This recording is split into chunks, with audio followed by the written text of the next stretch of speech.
virtual meeting of the Scottish Parliament. The first item of business is portfolio questions on economy, fair work and culture. May I remind members to enter R in the box if they wish to ask a supplementary. Supplementaries on questions 5 and 7, which are grouped, I will take after I have taken both the questioners. The first question today is from Willie Coffey. Question number 1, Willie Coffey. Thank you, Presiding Officer. To ask the Scottish Government whether it will provide an update on the action it has taken to support the Ayrshire economy, including the Ayrshire Growth Deal.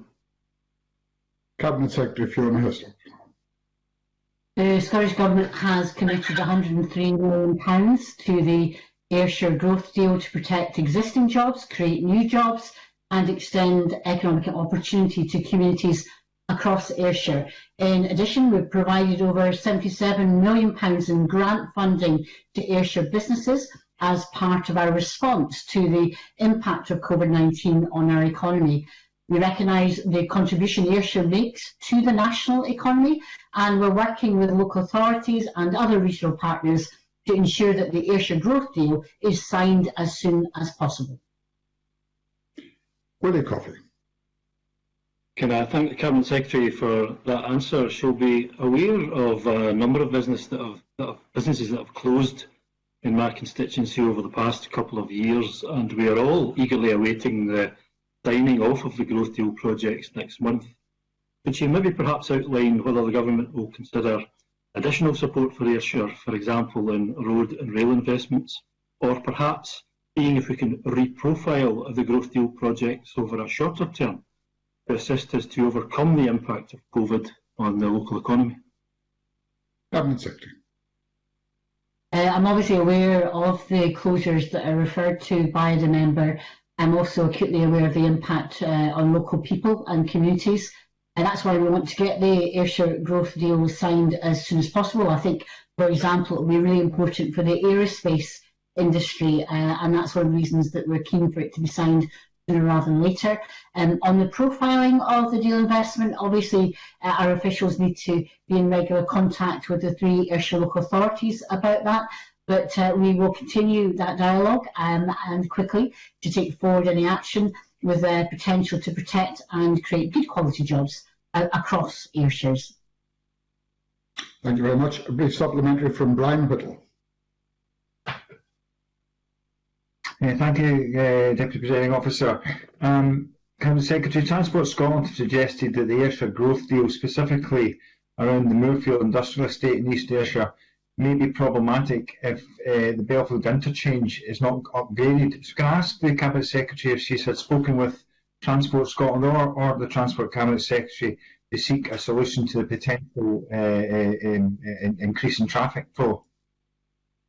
Well, clearly, as the member has identified, Presiding Officer, clearly as the member has identified, the transport issues are for the Transport Secretary, and indeed the growth deals, if he's not aware, are actually under the responsibility of Michael Matheson as the Transport and Infrastructure Cabinet Secretary. But I will draw his attention to your concerns, and obviously Transport Scotland will have already, I'm sure, let him know about that. But I think it underlines how all the agencies have to work together, as well as the 3 local authorities in Ayrshire, and that's why we're very keen to get the UK Government to agree to sign the Ayrshire Growth Deal as soon as possible. To be fair, I understand the Scotland Office Ministers are keen for that to happen as well. I think it's a Treasury issue, and so therefore we'll be impressing on the Treasury if they can improve this so we can get ahead with the Ayrshire Growth Deal and have it signed. Thank you very much. Question number 2, Pauline McNeill.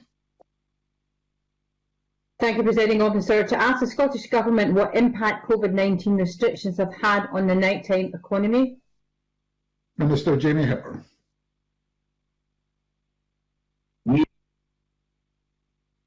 Virus has had on Scotland's nighttime economy, as well as support provided to businesses through our financial package of more than £2.3 billion, including specifically through business grants and pivotal enterprise resilience fund support. We've also cautiously lifted restrictions on these sectors where the evidence shows it's safe to do so.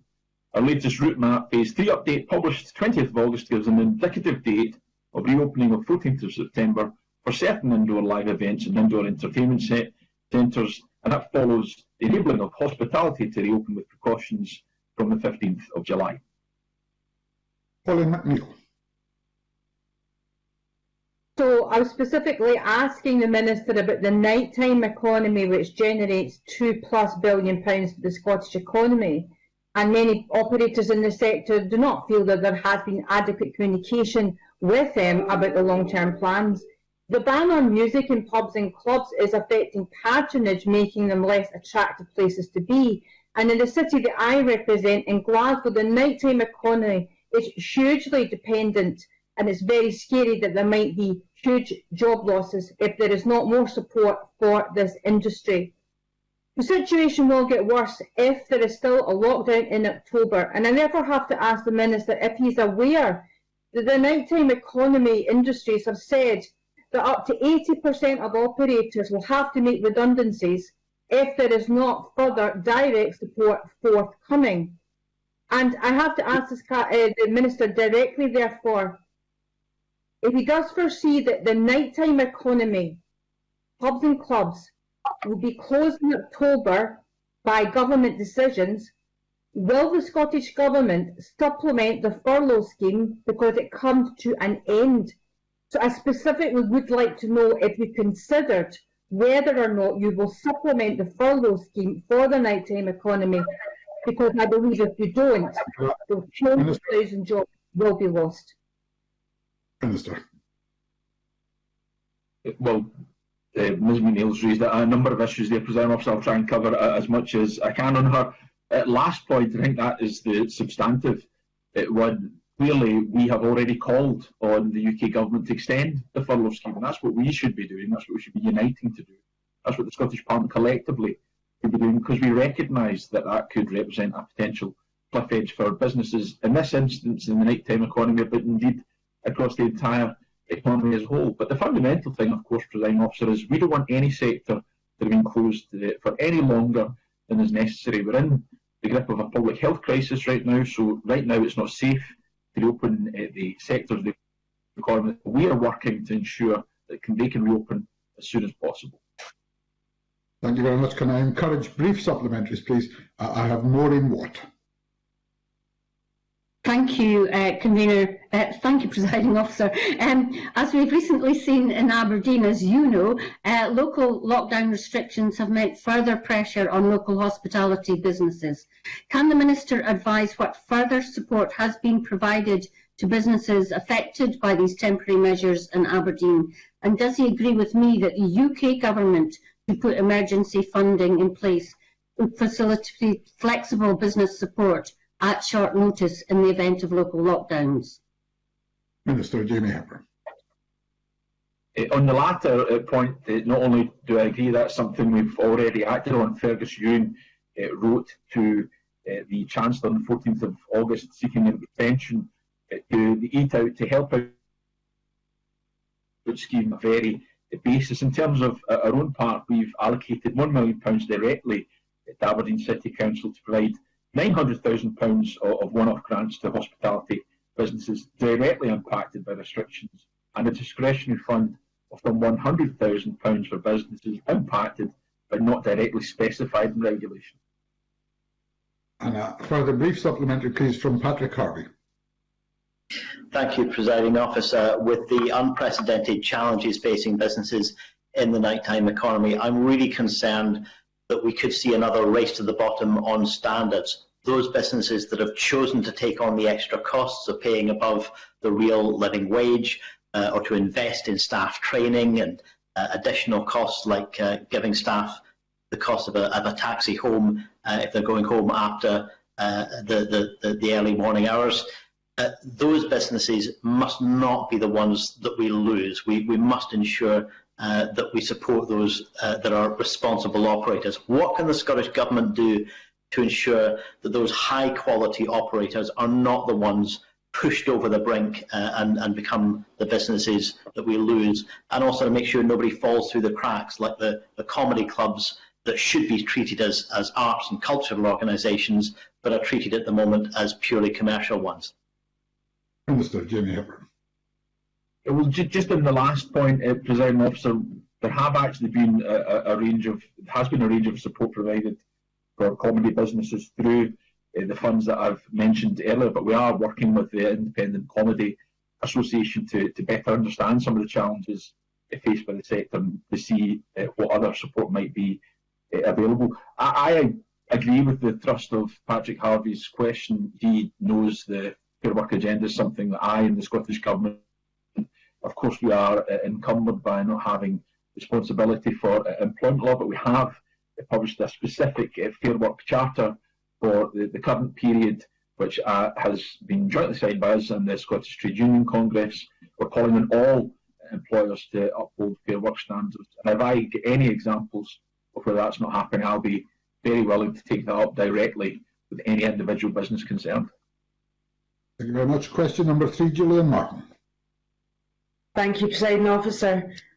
To ask the Scottish Government what it's doing to ensure young people have secure employment opportunities. Minister Jamie Hepburn. Thank you, Presiding Officer. The Scottish Government is taking forward a range of actions to support our young people.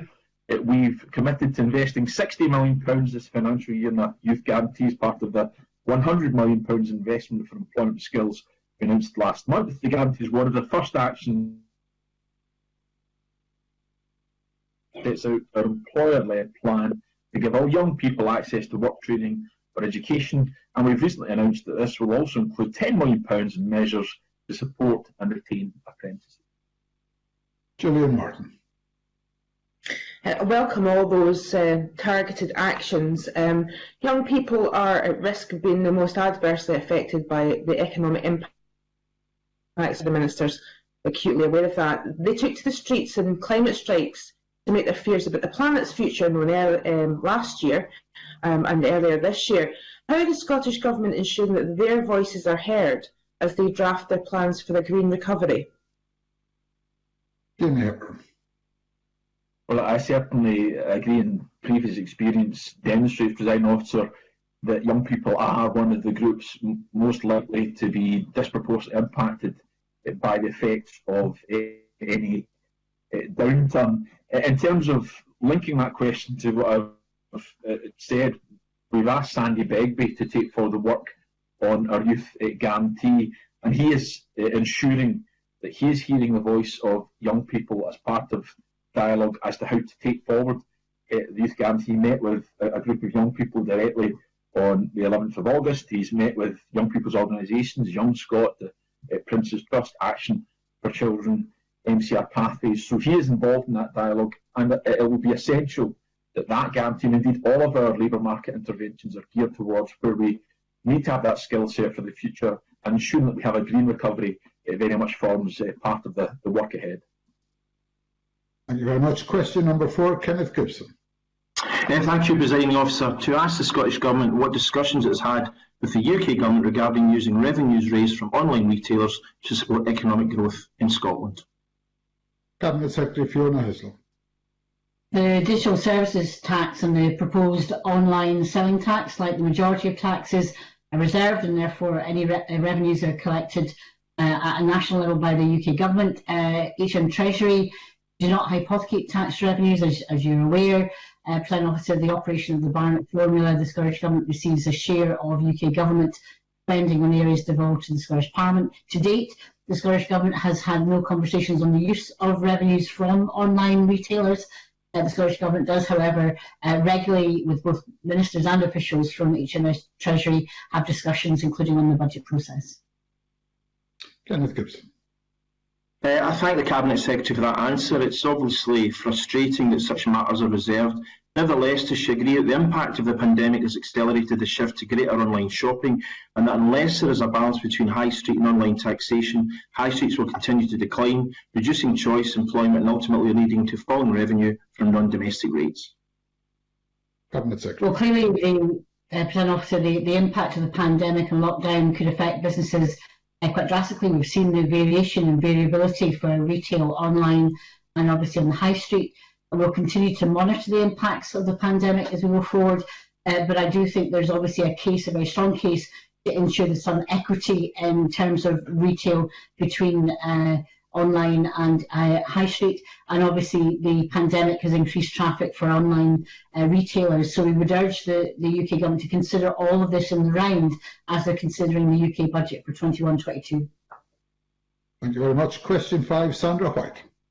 Thank you, Presiding Officer. To ask the Scottish Government what additional support it is offering to SMEs in light of the impact of COVID-19 and continued lockdown. Cabinet Secretary Fiona Hislop. We have funded over 89,000 grants, exceeding £998 million through the Small Business and Retail, Hospitality and Leisure Support Grants, plus £157 million to over 4,000 SMEs and 5,600 self-employed people through our hardship and pivotal funds, and that's on top of the 1.6% rate relief for all non-domestic properties and 100% relief for properties in the retail, hospitality and leisure, airports and news publishing sectors. We're also providing a £2 million Towns and Business Improvement Districts Resilience and Recovery Fund and a £100 million emergency loan fund for SME house builders affected by temporary site closures. Sandra White. I thank the Cabinet Secretary for that reply, in particular about city centres.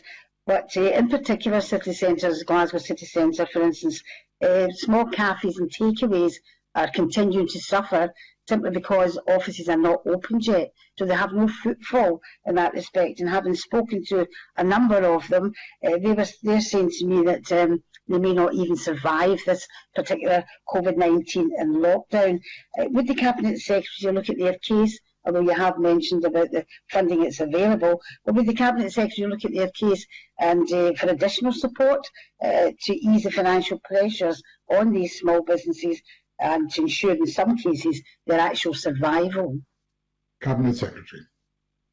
Well, clearly there's an issue for hospitality generally, and we've got concerns about support for that. And you've heard from the Minister the proposals we have, particularly for that sector, and for the UK government to extend the furlough for that sector in particular. But the point she raises about the city centres in particular and those businesses that are relying on offices coming back. Now, I think people are aware that the route map decisions are based on the four harms. They've got to look at it in the round, impact on transport, etc. One of the most important things for offices coming back clearly is the schools coming back, and obviously we've seen that last week. I think the evidence base means that we need to look at all of these things. I have commissioned work as to how offices may be able to come back in a way that makes sense for everybody. We know that many offices are saying that they aren't going to come back in 100% capacity in any case, but it's a very important consideration about how we can do that and do that well, not least for the safety of the office workers themselves, but as the member says, the spend they have in city centres in particular. You may be interested to know that I have a meeting later on today with the Scottish Chambers of Commerce where we will be discussing this precise matter and how we can work with business to make sure we have sensible, practical ways to help both businesses return in offices, but also support the hospitality and indeed retail sector that depends on people coming back into city centres. Thank you very much. Grouped with that is question 7, Alex Rowley. Presiding Officer, to ask the Scottish Government how it's working with SMEs to pursue sustainable and ethical economic growth. Cabinet Secretary Fiona Hislop. Well, our aim is to build a stronger, fairer and greener economy. We therefore continue to encourage businesses of all kinds to sign up to the Scottish Business Pledge and have supported initiatives like Scotland Can Be, which helps businesses assess their social and environmental impacts, and we're also supporting businesses to capitalise on the growth opportunities from the growing green markets. Alex Rowley. I thank the Minister for that answer. I read an article recently from one of the Scottish Government advisors who said that 80% of all jobs in Scotland are in the private sector. 98% of those employers employ less than 50 people. So we can see that SMEs are the key part of the Scottish economy. But what I'm asking myself is, where are the jobs and growth in the future going to come from? And what is the strategy? So I would ask the Cabinet Secretary, Scottish National Investment Bank, where is that at? Is there going to be a clear strategy that it's pursuing to invest in SMEs? and what is the overall strategy for investment and growth in SMEs across Scotland? Do we have a strategy that we're going to fund specific areas, specific sectors? Cabinet Secretary. Well, obviously SMEs are the backbone of Scotland's economy. The numbers he's cited, I think, demonstrate that. So therefore, all of our economic response will have an impact on SMEs and support them going forward. Our Economic Response Action Plan that we've produced recently demonstrates where we see the sectors where SMEs can develop into, and they'll be supported in some of that transitioning as well. We've doubled the Flexible Development Workforce Fund to ensure that SMEs can help their staff retrain and upskill. We've also increased the Digital Boost Fund to help companies, SMEs, capitalise on the increasing digital and online market. So digital and green jobs are most definitely where we see the opportunities for the future, but also on procurement issues, we're making sure that we maximise the opportunity for our SMEs to capitalise on procurement activity, and particularly with the health service, for example. So there's a whole range of different areas that we're very focused on. But he's absolutely right that whatever we do in the economic support has to focus on SMEs, because they disproportionately are more important to the Scottish economy than the rest of the UK. Thank you. Question 6, Claire Baker.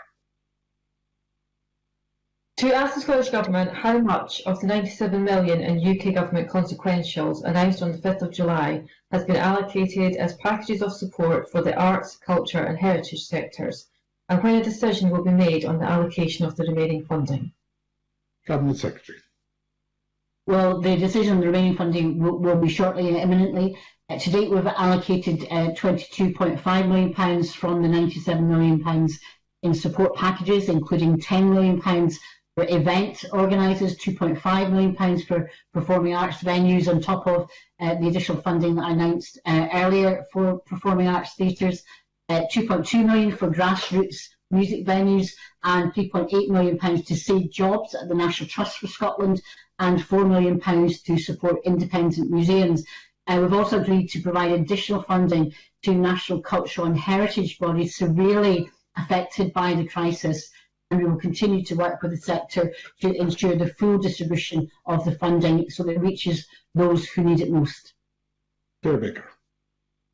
Thank you. Presiding Officer, it is 7 weeks since the fund was announced, but there is still more than 75% of the money to be allocated. So 2 questions. Once the plans for the distribution of the money is announced, when will the money actually reach the recipients? And while so far it's been allocated to some specific sectors, will there be further support for freelancers and self-employed artists who cannot yet return to work? Cabinet Secretary. On that latter point, absolutely. That's why we want to make sure that we're working with all sectors, not just some. And for freelancers and artists, if we were just to restrict our funding into small packages for specific sectors, we might not reach everybody that we need to reach. In terms of who and when, we have had discussions and continued discussions with a whole variety of different representative organisations of artists and indeed the different sectors. I'm finalising decisions along with my government officials and also Creative Scotland as to how we can best do that, and I am very keen to make announcements as soon as possible, because we need to get those funds up and running. She'll be aware that we've moved rapidly, and for example the events fund was opened in the last few days, and recipients will receive funds quickly thereafter. Speed obviously is of essence, but of course many of the freelancers she talked about will have benefited from the original bridging bursaries that were very swiftly set up by Creative Scotland. Thank you very much. My apologies to Jamie Halker-Johnson, and whose question has not been reached, and to those members who had supplementaries, but that now concludes portfolio questions on economy, fair work and culture, and I suspend this meeting until 2:30.